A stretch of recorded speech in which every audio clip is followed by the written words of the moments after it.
Hey everyone, ET8313 here, and today I am going to do a video about one of my commander decks, and my commander is Avacyn, Angel of Hope. So I'm just going to do a run through of all the cards that I have in my deck so far. My deck is always changing, so maybe what I have today isn't necessarily what's going to be in there tomorrow. So to start off, I have 29 basic land cards. And then for non-basic land cards to start, I have Evolving Wilds, so I get to sacrifice this and then search my library for a basic land, put it onto the battlefield tapped, and then get to shuffle my library. And then I have, I think it's pronounced Kabira Crossroads, enters the battlefield tapped, and when it enters the battlefield I gain 2 life and get to add 1 white to my mana pool. And then I have Karoo. Comes into play tapped, and when I comes into play, return an untapped planes I control to my hand, and then I get to bury Karoo, add 1 white and 1 colorless mana to my mana pool. So it's a pretty old and funky card, but I like to use it in my Avacyn deck. Next I have Seraph Sanctuary, so when it enters the battlefield I get to gain 1 life. Whenever an angel enters the battlefield under my control, I gain another life, and I get to add 1 colorless to my mana pool. And that card is really handy for me because I have a lot of angels in my deck. And then I have this card, I think it's pronounced Aegis of the Gods. It's an enchantment creature, 2/1 human soldier, and I get to have hexproof, which I like because since I have Avacyn as my commander, that makes me an instant target to be destroyed. Alright, so going into my creatures for my deck, I have Cloud Crusader, so it has flying and first strike. And I have Shattered Angel, flying, and whenever a land enters the battlefield under an opponent's control, I get to gain 3 life. And then Seraph of the Dawn, flying, lifelink. Seraph of the Sword, flying and prevent all damage that would be dealt to it. Sunspire Griffin, flying. As you guys can notice, there is a theme. Almost all the creatures I have in this deck are flying. So I have Charging Griffin, flying, and whenever it attacks, +1/+1 until end of turn. Griffin Dreamfinder, flying, and when it enters the battlefield, I get to return target enchantment card from my graveyard to my hand. So Griffin Sentinel, flying and vigilance. Lightkeeper of Emeria, multi-kicker, and flying. When it enters the battlefield, I gain 2 life for each time it was kicked. And this card I absolutely love for blocking people, especially when Avacyn is out, because that way it's indestructible. Guardian of the Gateless, flying, and it can block any number of creatures. And whenever Guardian of the Gateless blocks, it gets +1 and +1 until end of turn for each creature it is blocking. So that card is one of my favorites. Gold Knight Redeemer. When Gold Knight Redeemer enters the battlefield, I get to gain 2 life for each other creature I control. And then Angel of Mercy, flying, and when it comes into play, I get to gain 3 life. Then I have Razorfoot Griffin, flying and first strike. Voice of the Provinces, flying, and when it enters the battlefield, I get to put a 1/1 white human creature token onto the battlefield.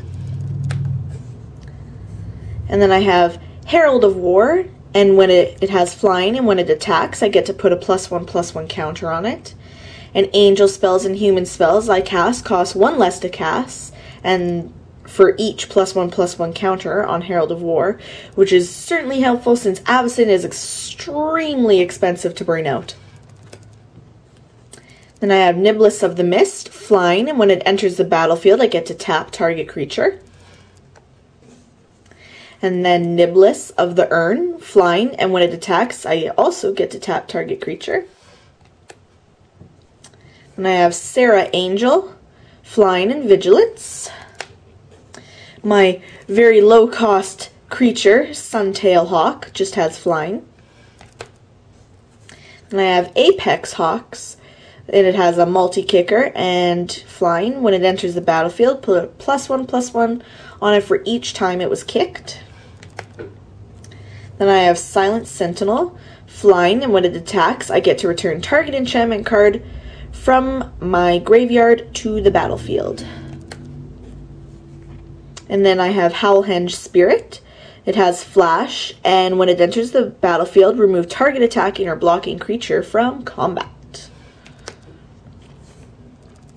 And then Dawnbringer Charioteers, flying, lifelink, and heroic. So when I cast a spell that targets it, I get a +1/+1 counter on it. This is probably the only creature I have in my deck that does not have flying. It is a cat monk. It has inspired, so when it becomes untapped, I get to gain 2 life. I have Archangel, flying, and vigilance. Wall of Swords, it's a flying defender. And then, I'm not sure how to pronounce this correctly, but Ornitharch, I don't know. Correct me, please.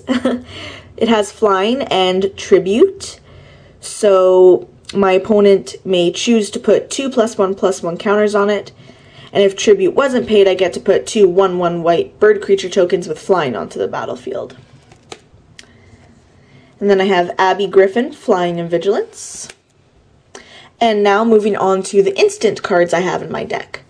I have Eyes in the Skies, so a 1/1 bird creature token with flying onto the battlefield, and then I get to populate. And then Hold at Bay, prevent the next 7 damage that would be dealt to target creature or player this turn. And then Reviving Dose. I gain 3 life and get to draw a card. Then I have Congregate. Target player gains 2 life for each creature on the battlefield. This is a very useful card if you're playing someone who has a heavy creature deck, because I have gained so much life using this card before. It's ridiculous. And then Angel's Mercy. I get to gain 7 life. There's a lot of life gain in my deck, but there's reasons for that, of course. And target creature gets +2/+4 until end of turn. Cards are stuck. Midnight Haunting. Put 2 1/1 white spirit creature tokens with flying onto the battlefield. And then Oblation. The owner of target non-land permanent shuffles it into his or her library, then draws 2 cards. That's really mean when you use it on someone's commander. They really don't like that. Target creature gets +2/+2 and gains flying until end of turn. That's Moment of Heroism. And Curse Break. Destroy target enchantment. You gain 2 life.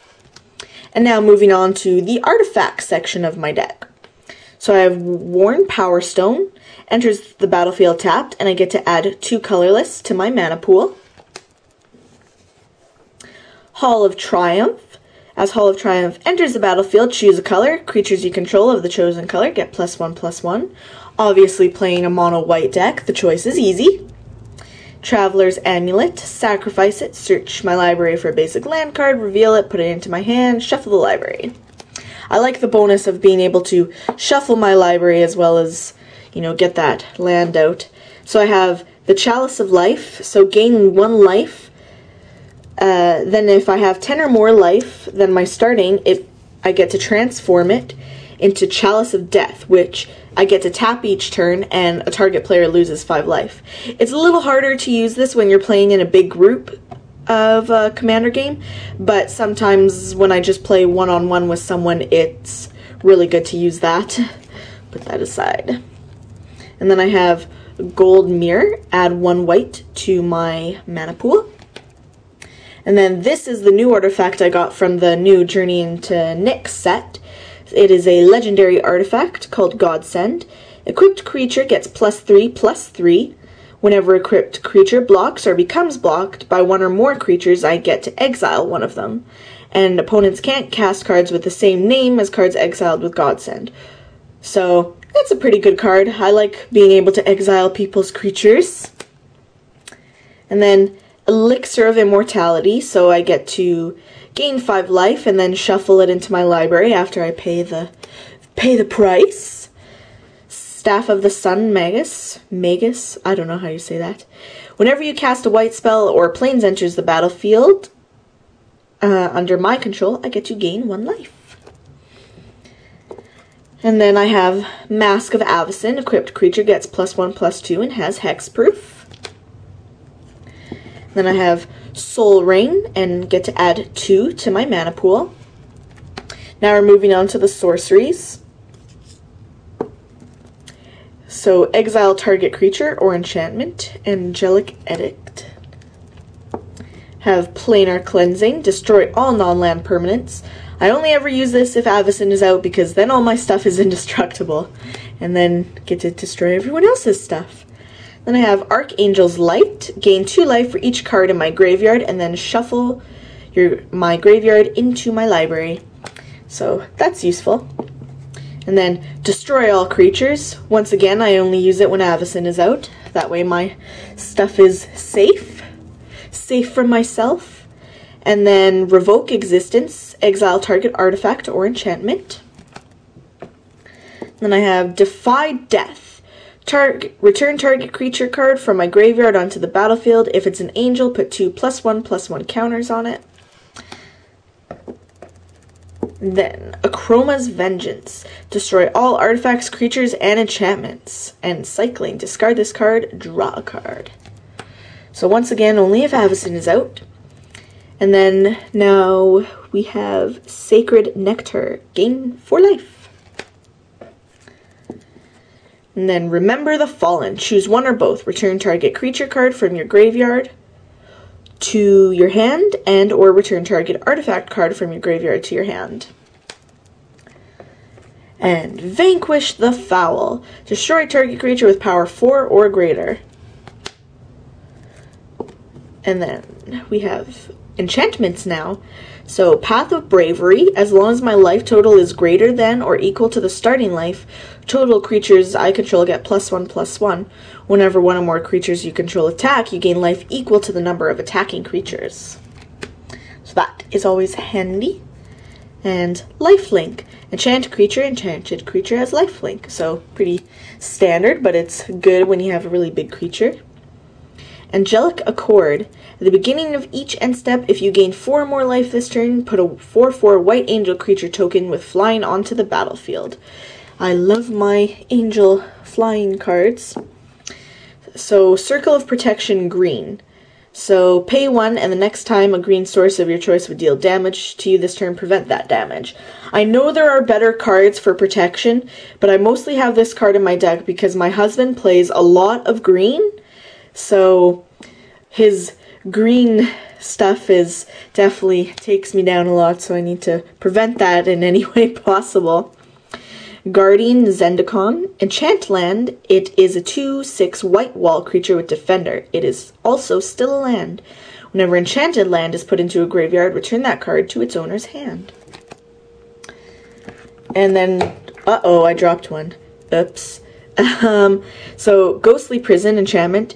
Creatures can't attack you unless their controller pays 2 for each creature he or she controls that's attacking you. So, give me a moment here. I have to get the card that I dropped. How embarrassing. Alright. So that card is Prismatic Ward. When I play it, I get to choose a color. All damage dealt to enchanted creature by sources of the chosen color is reduced to 0. So, that is all the stuff I have in my Avacyn deck. Let me know what you guys think of it. And also, if you have any suggestions for cards I should exchange or put in my deck, because I'm always looking for ways to improve it. So if you have any suggestions, I'm totally open. And thanks for watching. ET8313 out.